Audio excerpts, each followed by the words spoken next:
You've heard the stories about mirrors, right? The ones where people swear they've seen something move in the reflection, or where they've called out to something that wasn't supposed to be there. But this is a tale that goes far beyond a simple ghost story.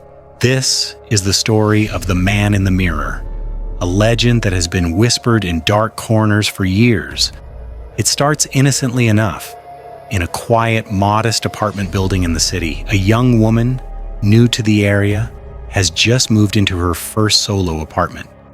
The place is charming enough, and the bathroom is small but functional. As she unpacks her things, she notices something odd about the mirror hanging above the sink. It's old, with a tarnished silver frame, but it's clean enough. She brushes it off as nothing more than an old piece of furniture left behind by the previous tenants. But from the very first night, she starts feeling watched. The first time she notices it, she's brushing her hair. Standing in front of the mirror, she catches a glimpse of movement, a shadow just behind her, flickering in the corner of the glass.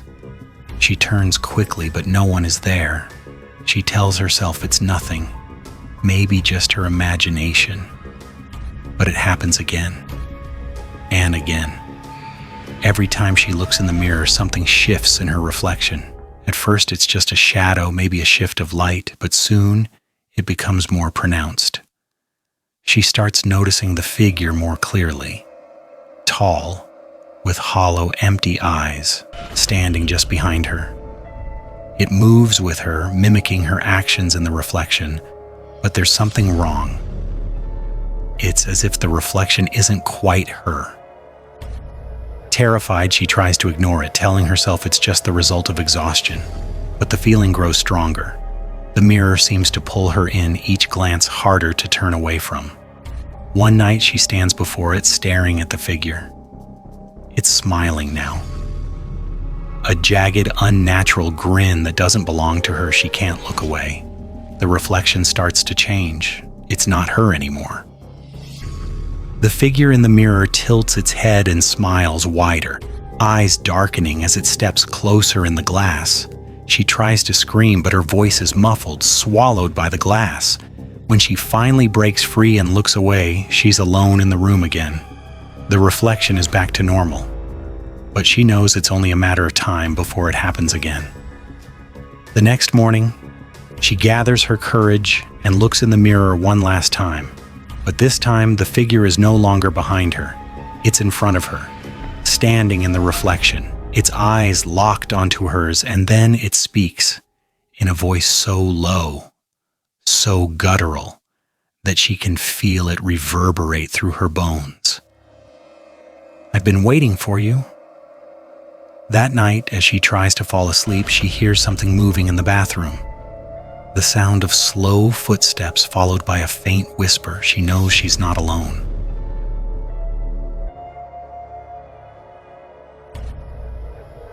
This next urban legend is one that's haunted travelers for generations. You've heard it before, but each time it's told, it seems to carry a bit more weight. It's about the vanishing hitchhiker, a ghostly figure that appears out of nowhere on desolate roads, only to vanish without a trace. It always starts the same. A lone driver is on a long stretch of highway late at night, the road dark and empty, the only sound coming from the hum of the car's tires. Just as they round a curve or pass through a small town, they spot someone on the side of the road, a hitchhiker. The person is always the same, a young woman, dressed in an outdated dress, looking out of place in the dead of night. She has an air of desperation, her thumb out, pleading for a ride. The driver, feeling a momentary sense of charity, pulls over to offer help. The woman is cold, her hands shivering as she climbs into the car. She gives the driver a polite but distant smile and mentions that she's trying to get home. She doesn't say much more. The air in the car grows heavy, and the silence between them is unnerving, but the driver chalks it up to the quiet loneliness of the road. As they drive, the woman gives vague directions, leading the driver to a house on the outskirts of town, an old, run-down place that seems oddly familiar. She asks to be dropped off at the gate, but when the driver stops and turns to say goodbye, she's gone, vanished. There's no sign of her, No footprints in the dirt, nothing. The driver gets out, confused, and walks to the door of the house, knocking. When the door opens, an elderly woman stares back at him. The driver mentions the hitchhiker, but the woman's face goes pale. "You're not the first to see her," the woman says. "She died on this road years ago. A car accident. She's been asking for rides ever since." The driver turns to leave, his heart pounding. But as he walks back to his car, he hears it. A soft, distant knocking coming from behind him. He turns around to see a young woman standing at the gate, her thumb raised.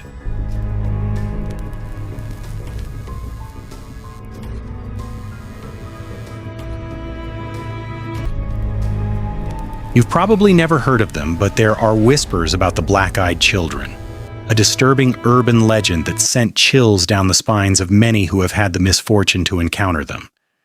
These children don't act like other kids. They're strange, eerie, and unnervingly empty. The legend goes like this. You're at home one evening, minding your own business, when suddenly there's a knock at the door. It's late, far too late for anyone to be stopping by. You open the door, and standing on your porch are two children. They look normal at first, maybe a little pale, but that's not what makes your skin crawl. It's their eyes. They're completely black. No whites, no pupils, just black, empty voids. The children ask to come inside. They claim they're lost or they need help. They may seem polite, but something about them feels completely wrong. They never make eye contact. They never ask about you, only if they can come in. The request feels more like a command, and your instinct tells you to refuse. But the kids persist. They keep asking. Their voices flat, emotionless. They seem almost too calm. You try to ignore the rising unease, but as you stand there, you can't help but notice that their presence seems to fill the space around you. The air feels thick.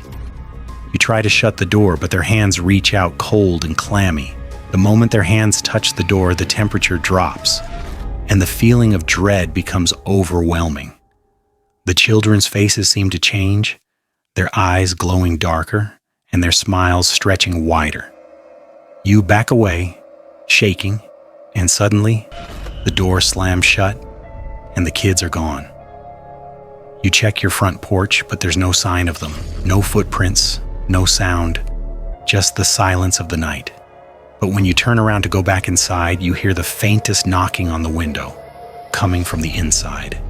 You look outside. There they are, standing on your lawn, staring straight through your window, smiling.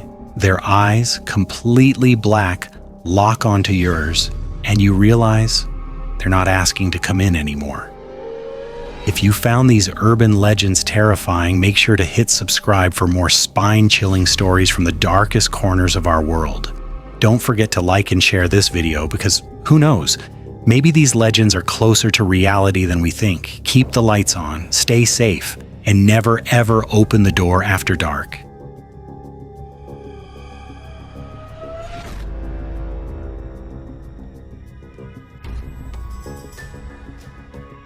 You're home alone one evening, just trying to unwind.